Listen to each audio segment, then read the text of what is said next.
Hi, everyone. Welcome to today's Career Chat. I'm Krista Harmon, a workforce development consultant with the Kent ISD. And I'm so thrilled to have Javonne Granderson with us today. She's a juvenile probation officer, and she's going to share her path with us today. Welcome, Javonne. Thank you, thank you, thank you. So we love to start taking our role models back to when they were 15 or 16. Did you think you'd grow up to be a juvenile probation officer? Oh, absolutely not. Absolutely. This wasn't even, I didn't even know what probation was. So when I was in high school, I thought I was going to be a pediatrician. That's what I thought.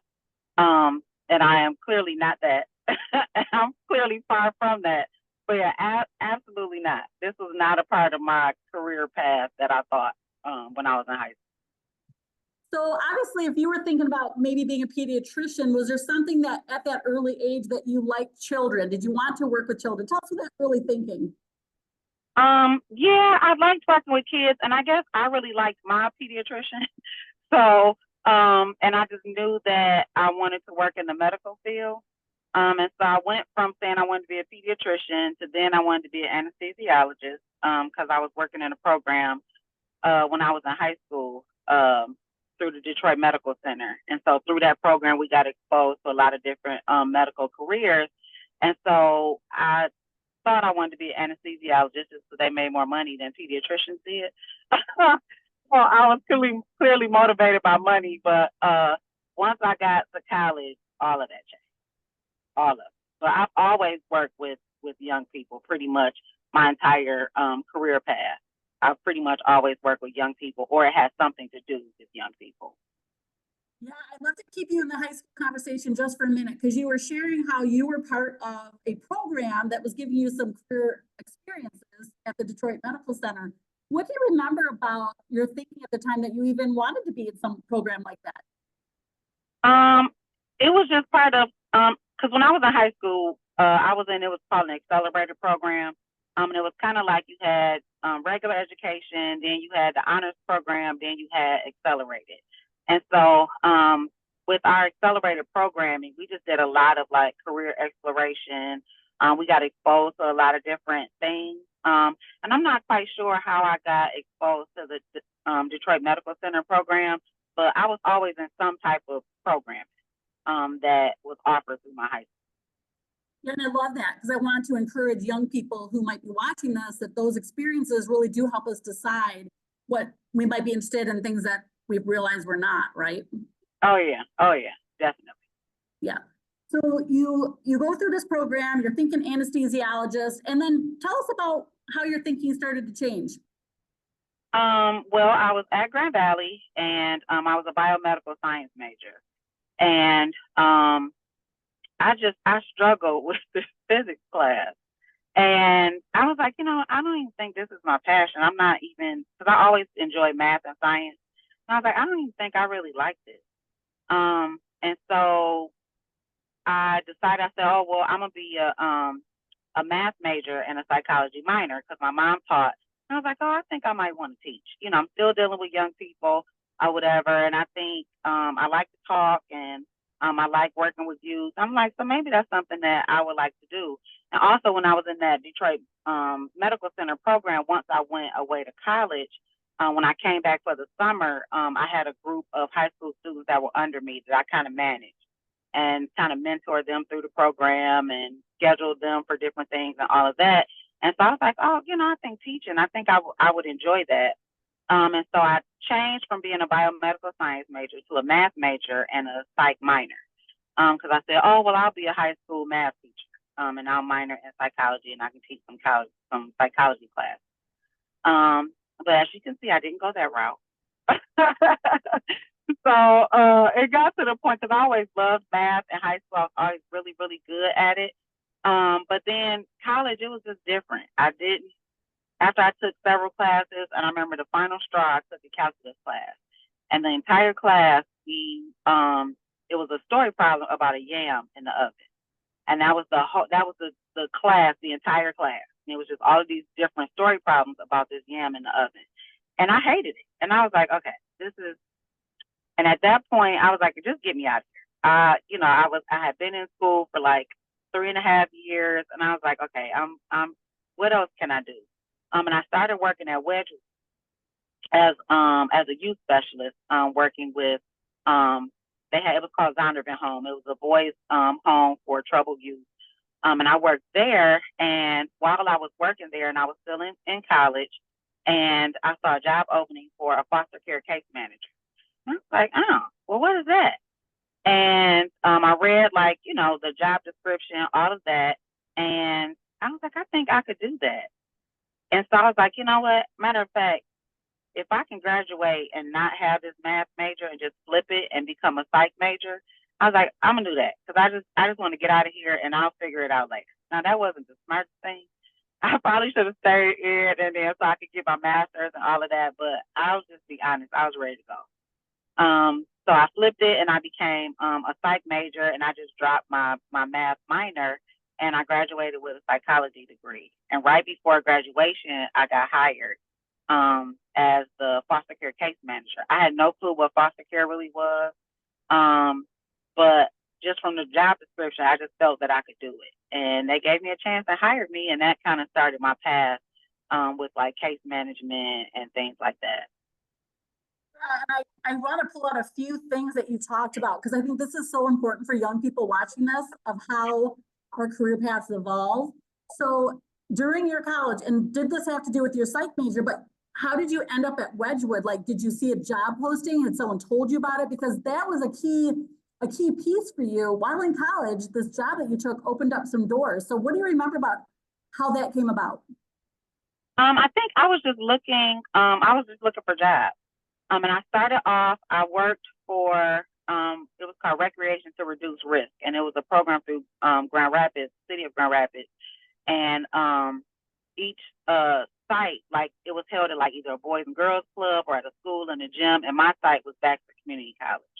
And it was just a summer program where, I had about 20, 25 kids that I monitored, came up with like games and programming and all that kind of stuff. And then I also worked at Arbor Circle, and I worked there third shift at this home called The Bridge, which is for homeless youth. It's like a drop-in center for kids to go when they have nowhere to go. And so I worked there third shift, and I think just looking through the paper, looking at jobs, and since I was already on that path of working with at-risk youth, I saw the Wedgwood job come open. I was like, oh, I can do that. So I just applied, got it. And then when the foster care case manager job came open with foster care, we worked with delinquent youth, because there are two sides to foster care. There's neglect, and then there's also delinquent. Delinquent is when kids are part of the juvenile justice system. They've gotten in trouble, and they can't really be at home without being supervised. So they put them in foster care through the delinquent system. And that's how I heard about being a juvenile probation officer. That's amazing. And I guess I want to point out to the young people watching this that when you talk to adults, every job they had along the way had a key skill they were developing, or network they were making, or becoming aware of other jobs. So I love, Javonne, that we've been able to hear those little pieces of those different occupations that you had along the way that kept giving you clues or kept building your resume so that the next step happened. Oh, yeah. I love that. And the fact that you were doing that work in the summers, again, young people, you got to just keep trying things. And I just love, Javonne, to hear how that all came together. So let's talk about, I do want to talk about case manager with those delinquent youth. You know that these at-risk kids are probably your heart by now. And so when you saw that, what a juvenile probation officer was, tell us about that transition into that kind of role, and then help us understand what that is, because I think a lot of us may not know what that typical job is. Well, there were a few jobs in between that. Okay, tell us. Between being a foster care case manager, I went from that to being a surveillance officer because I had gotten pregnant, and so after I got married, and my caseload went down drastically because we weren't having as many foster care youth. And so when it was time for me to come back to work, there weren't enough kids on the caseload for me to have a full caseload. So then I started doing surveillance. Wedgwood had a surveillance program. And what surveillance is kids that can't be in the community without some type of supervision. and pretty much you go by their house, check in with them so many times during the day to make sure they're at home doing what they're supposed to do. And then from that, I needed full-time work because that was only part-time. So then I started looking for work again. And when I started looking for work again, the surveillance job through Kent County came up. And so it's pretty much the same thing, but it's on a larger scale. And it wasn't through Wedgwood; it was through Kent County, which, working for a private agency, you don't make as much. When you work for the city or the county, you're able to, have a better wage. So then I started doing surveillance for the county. And then while doing surveillance for the county, I was still looking for work because that still was part-time. And I saw where I met you, the position at the Women's Resource Center as a JET case manager. And JET stood for Jobs, Education, and Training. And I really didn't know a whole lot about that. It was for women who were getting public assistance, cash assistance. And when you got cash assistance, you had to be a part of some type of, if you weren't working, you had to be a part of some type of employment training. And so I just applied for that, and it worked out really, really well because my background of case management through foster care helped me with that case management position. Although it wasn't with kids, it was with adults, but it was still case management. While working there, I still knew I wanted to be a juvenile probation officer just from being a foster care case manager and working with delinquents. I saw all of these probation officers, and I'll be honest, a lot of them had really nice cars. And I was like, I need to be doing that because Wedgwood just didn't pay a whole lot. I'll never forget when I first started, I think I made like $10.50 an hour. So it was like one step up from Baggers at Myers. And so I was like, I got to get out of here because I need to make more money. They driving Escalades and, trucks and all this kind of stuff. I was like, I need to be doing what they're doing. So I knew that was something that I wanted to do because it was a lot similar to what I was doing as a foster care case manager, but I knew that it paid a lot more. So while I was working at the JET program, then a position came open at front of the court, which is child support. And so I didn't know a whole lot about child support, but I read that position and I was like, I can do that. And if I can get into the county, maybe that'll help me with my career path to being a juvenile probation officer. So I ended up leaving the Women's Resource Center, became a full-time case manager for front of the court, worked there for some years, and that did lead me to that case management experience and getting my foot in the door with the county allowed me to finally get a position as a juvenile probation officer. Yeah, and I just love that you're able to share those extra jobs. So everybody that's watching, we just heard several stops along the path, all of them different. I had no idea about surveillance officer. I had no idea about the jobs, employment, and training kind of role. I mean, I knew that because I worked with you. But the different case manager jobs. So young people, if you're hearing this, these are the kind of jobs that you're going to be seeking along the way to get the experience and skill sets that you need for that juvenile probation officer. So now, did you have to get any additional education, or was it this beautiful career path that you developed that gave you the skills you needed or the qualifications to get that probation officer job? I did. I had to have a bachelor's degree. And usually for probation, you need to have a bachelor's in one of the social sciences, psychology, social work, sociology, criminal justice, something like that. So me having the psych degree, that helped as far as the education piece. But really my experience is really what put me over the edge of other people who had the same education as I did, or even those who had their master's but not as much experience.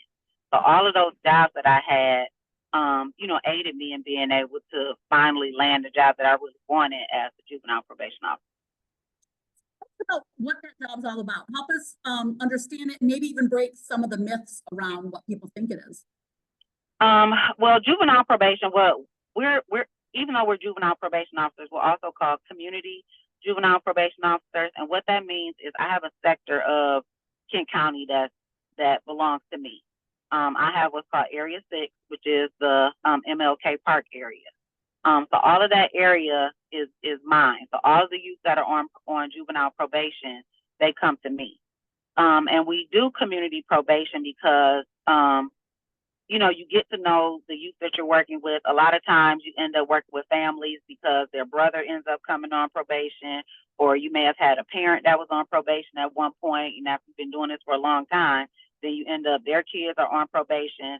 And then you know your community, you know your area, you know the resources that are in your community, so that you can, refer out for different resources that they need. And I also have, most community probation officers have a community office. Your community office is usually somewhere within your sector. We call them sectors. It's somewhere within your sector, so that it's easy for the kids to be able to come to see me, because we do what's called like intensive probation, so they have to see me every week.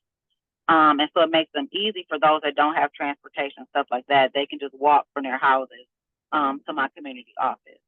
My community office is a little unique. My office is inside De La Soul Records, which is a Black-owned record store. It's actually the first female African-American owned record store in Grand Rapids. I worked with her at Wedgwood because she was the licenser for foster care. And so when she opened up her record store and I didn't have a community office at the time, I'm like, this will be perfect. The kids that I have coming in can see, a female-owned business, a minority-owned business, that's flourishing in their area. So that's where my community office is located, and they come to see me every week. As part of probation, I'm in the community a lot. So the majority of my time, well, maybe half and half of my time is in the office. The other half is in the community. Whether I do school visits, I go to schools to make sure that kids are attending, to get their grades, to see how well they're doing in school. I do home visits also. Typically, I do home visits once a month. They come to see me once a week, and then one of those weeks, I'll do a home visit, just so I can see what's going on at the home, because a lot of times parents don't come to my community office. So it allows me to be able to talk to the parents if they're home, and just kind of see like what's going on at their house. So the other part of it is paperwork, where I have to do case notes every time I have a contact with the kid. I write that down. Whenever I have contact with the schools, I have to write a note about that. When I have contact with parents, when I have police contact, because sometimes police will contact me if they have a kid, that comes up on their radar. They know that they're on my caseload, and they'll call me to say, hey, we suspect that this kid was in this area. If they're on, we have two ways of supervising kids in the community outside of them seeing me. And they can be on tether. And I'm sure you've seen that maybe on TV, where they have an ankle monitor on their leg. And that tells me, and it has GPS, so that tells me where they are at all times. So the police might reach out to me and say, hey, let me know if this kid was in this area on this day. And so I'm able to go back and look to see if the kid was in that area. So that's always helpful. But I also do court hearings every 3 months. We go to court and I update the judge or the referee. Because we have two things, and a lot of people don't know this, is we have judges and then we have what's called a referee. And so referees are kind of right under the judges. They're able to do orders, telling the kids what they need to do as part of their probation and things like that, the same way the judges do.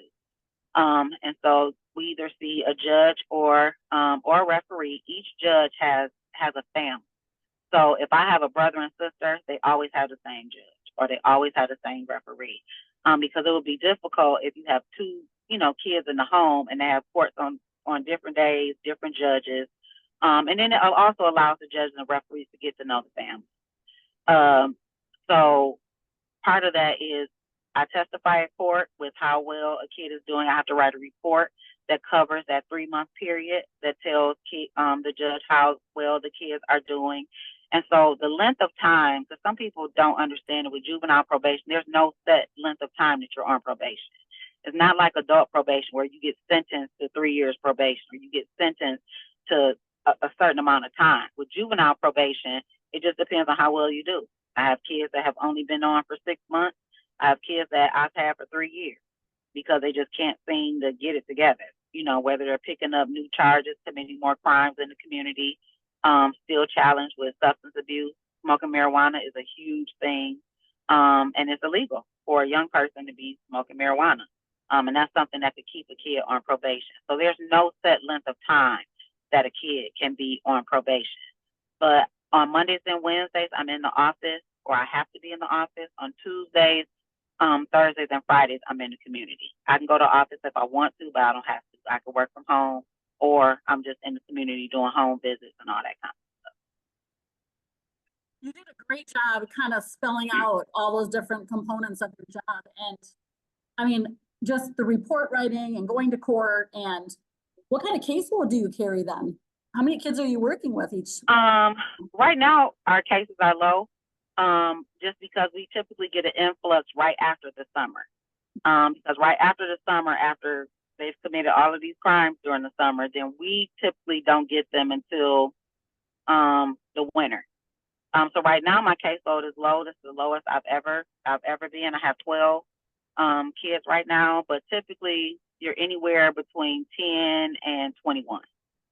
So and then as you get more kids, sometimes it can be more difficult because you do have to see them every week, and you have all these court hearings and reports and stuff like that. So me having 12, I'm kind of smooth sailing right now. I was going to say, even 12 with all the intensive work seems like a Yeah. lot. So Yeah. that's interesting.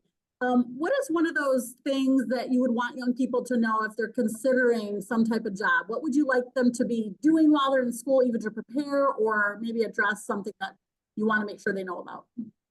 Find out what your passion is. I found out early on that my passion was young people. And then once, I got a glimmer of what, my career path could be as far as being a juvenile probation officer, I just kind of locked into that, like, that's what I want to do. That was my dream job, of being a juvenile probation officer. And I really do love what I do. I love it. And so just know what your passion is, know what you enjoy. There's nothing like going to a job and you absolutely hate it. I didn't particularly like working at front of the court. It really wasn't the work that I was doing, but I didn't like the environment, and it was torture a lot of days.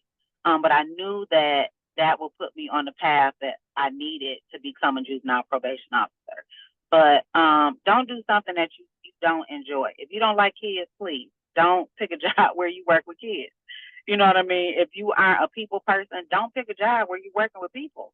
Know what you enjoy. If you're a techie person, well, great, work with computers or, gaming and things like that. If you love to cook, then, look at culinary arts, but just know what you enjoy, because it's nothing like going to a job every day that you absolutely hate.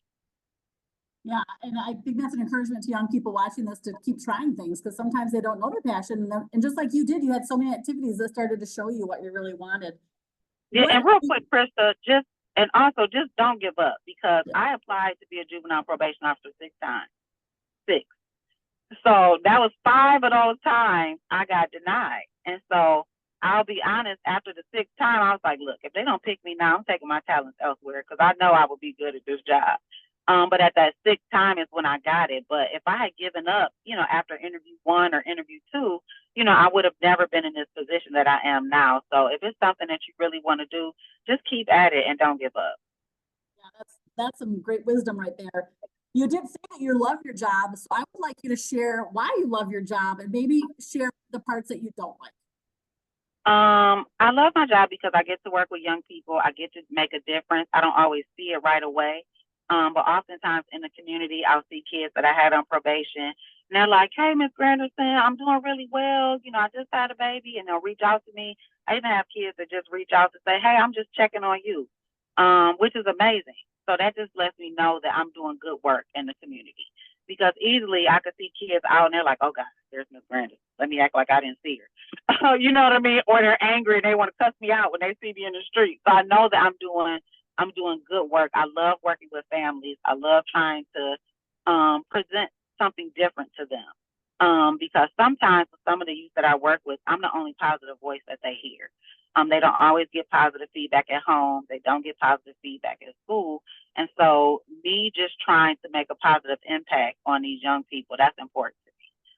The part of the job that I probably don't like the most, or that is most challenging, I'll be honest, is parents. Oftentimes parents don't want to parent, they want me to parent. Oftentimes they don't want their kids in the house. The first thing I hear when a kid is getting on their nerves is, he need to get out of here. He need to go somewhere. He need to be locked up. And so that's kind of hard, especially when they say that in front of the kids. Just because it's not easy to hear that basically your parents, they don't want you. Every time you mess up, it's like, get them out of here. And that's not easy.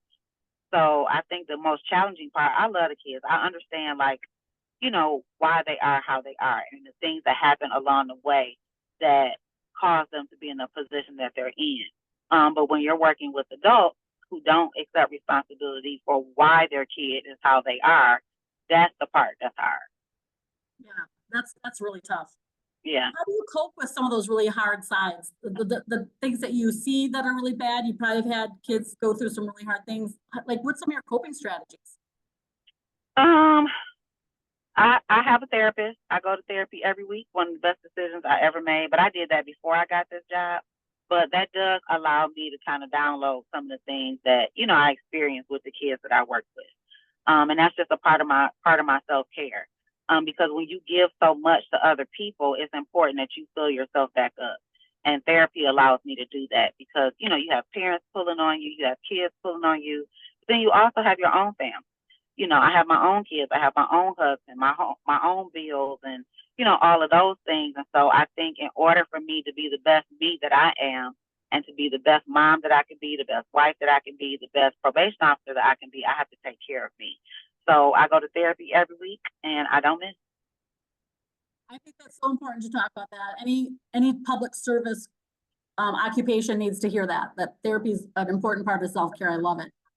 We have about a minute and a half left. You've given some great mentor wisdom as far as finding your passion, not giving up, that 6 times you applied. Any final word of wisdom that you'd like to give our school counselors, educators, or young people as we finish up? Just the same thing, is just don't give up, and give yourself grace. As far as the educators and the people that are working with kids, give them grace. A lot of times they've been through so much that you have no clue, what they've been through. Some of the things that they have to go through at home, you just can't even imagine the way some of the parents talk to their kids, some of the abuse that they experience, whether it be physical, emotional, verbal, all of that. It's like we all need grace. And so it's just that, give yourself grace, but also when you're working with people, period, whether it's young people or adults, just be able to give people grace because a lot of people are going through some tough things. Thank you so much for sharing your valuable time with us today, Javonne. I know I learned a lot. I appreciate you. Oh, no problem. I enjoyed myself.